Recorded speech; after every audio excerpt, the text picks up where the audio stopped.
बिस्मिल्लाहिर्रहमानिर्रहीम। अस्सलाम वालेकुम नाज़रीन, एक और वीडियो के साथ हम आपकी खिदमत में हाज़िर हैं। नाज़रीन, हमेशा की तरह हम आपके लिए लेकर आए हैं एक सवाल, और ये सवाल है एक हदीस के बारे में, और उसकी क्लियरेंस मांगी हुई है हमसे, उसको क्लियर करने का कहा हुआ है, और हम आपको उसका जवाब ज़रूर बताएंगे।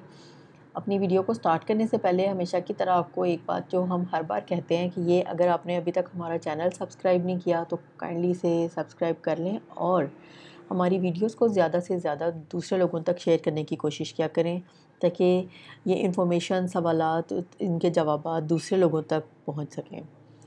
नाज़रीन, हम कोई भी आपके सामने कंटेंट लेके आते हैं अपनी वीडियो का, या आपके सामने कुछ सवालात लेकर आते हैं, तो हम खुद उनके जवाबात नहीं बताते आपको।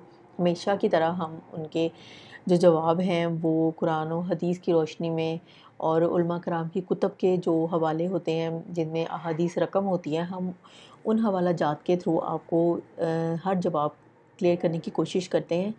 तो आज भी इसी तरह हम आपको एक सवाल का जवाब देंगे। सवाल क्या पूछा हुआ था कि एक वीडियो थी जिसका उन्वान था कि सहाबा के गुस्ताख से ताल्लुक़ कैसा होना चाहिए। इसमें मौलाना साहब ने एक हदीस बयान की हुई है, जो ये है कि अल्लाह ने मेरा इंतखाब फरमाया, फिर मेरे सहाबा का इंतखाब फरमाया। फिर फरमाया कि अनकरीब एक कौम आएगी जो मेरे सहाबा पर शब व सितम करेगी और इनमें ऐब तलाश करेगी। सुनो, ऐसे लोगों के साथ ना बैठना, और ना उनके साथ निकाह करना, और ना उनको सलाम करना, और ना उनके साथ नमाज़ पढ़ना। इसकी तस्दीक फरमा दें और इसके हवाले भी बता दें कि ये कौन सी किताब में दर्ज है और इसका क्या नंबर है। सवाल आपके सामने एक बार फिर से दोहरा देते हैं, ज़रा लंबा सवाल था कि एक वीडियो थी जिसका उन्वान था सहाबा के गुस्ताख से ताल्लुक़ कैसा होना चाहिए। इसमें मौलाना साहब ने एक हदीस बयान की है, जो ये है कि अल्लाह ने मेरा इंतखाब फरमाया, फिर मेरे सहाबा का इंतखाब फरमाया, फिर फरमाया कि अनकरीब एक कौम आएगी जो मेरे सहाबा पर शब व सितम करेगी और इनमें ऐब तलाश करेगी। सुनो, ऐसे लोगों के साथ ना बैठना, और ना उनके साथ निकाह करना, और ना उनको सलाम करना, और ना ही उनके साथ नमाज़ पढ़ना। इसकी तस्दीक मांगी है, और ये भी बताया, कहा है कि इसके हवाले बता दें कि ये कौन सी किताब में है और इसका क्या नंबर है। तो हम जवाब बताते हैं कि ये हदीस इमाम खलाल की किताब अल-मुंतखब मिनल अलल में रकम है, जो कि हदीस 105 में से है।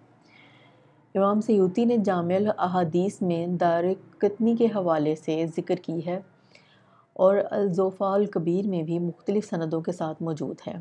ये हदीस अगरचे ज़ईफ़ है, लेकिन फ़ज़ाइल से मुतालिक होने की वजह से काबिल कबूल है, और उस तरह के मज़मून की तायद दूसरी नसूस से भी होती है। जवाब दोहराते हैं कि ये हदीस जो है, ये इमाम खलाल की किताब अल-मुंतखब मिनल अलल में रकम हदीस 105 में से है, और इमाम सयूती ने जामिया अल-अहादीस में दारक़ुतनी के हवाले से ज़िक्र की है, और अल-ज़ोफ़ाल कबीर में भी मुख्तलिफ़ सनदों के साथ मौजूद है। ये हदीस अगरचे ज़ईफ़ है, लेकिन फ़ज़ाइल से मुतल्लिक़ होने की वजह से काबिल कबूल है, और इस तरह के मज़मून की तायद दूसरी नसूस से भी होती है। नाज़रीन, स्क्रीन पर आप देख रहे हैं मज़ीद कि जामिया अल-अहादीस तिरमिज़ी की कुछ जो अहादीस हैं उनके नंबरिंग आपके सामने है, और ये जो हमने आपको इस हदीस का जो आपको हवाला बताया है, और इसके ये एग्ज़िस्ट करती है या नहीं, ये हमने आपको मुदर्जा वाला जो है कुतब, उनके हवाले से बताया है। ये वहाँ रकम है जो हमने आयात के नंबरिंग सामने आपको स्क्रीन पे नज़र आ रही है। ये उन आयात के, उन अहादीस के जो हैं वो नंबरिंग दी हुई है, जिससे आप बखूबी किसी भी किताब में इसको देख सकते हैं। तो नाज़रीन, उम्मीद करते हैं कि इस सवाल का जवाब आपको समझ में आ गया होगा, और इस हदीस की जो है वो आपको डिटेल पता चल गई होगी। तो उम्मीद करते हैं कि आप इसको हमेशा की तरह दूसरे लोगों के साथ ज़रूर शेयर करेंगे, और हमने कोशिश की कि हम इस हदीस की तस्दीक कर दें, और किताबों के आपको जो है वो हमने नाम भी बता दिए, हवाले भी बता दिए। तो इसके साथ ही हम आपसे इजाज़त चाहेंगे, जाते जाते ये कहेंगे कि ये वीडियो ज़्यादा से ज़्यादा शेयर करें, और इसको लाइक करना ना भूला करें, ताकि हमारा ज़रा बूस्ट अप लेवल ہائی ہو جائے. تو امید کرتے ہیں کہ آپ کو پسند آئی ہوگی ویڈیو. انشاءاللہ کسی اور ویڈیو کے ساتھ حاضر ہوں گے. تب تک کے لیے اللہ حافظ.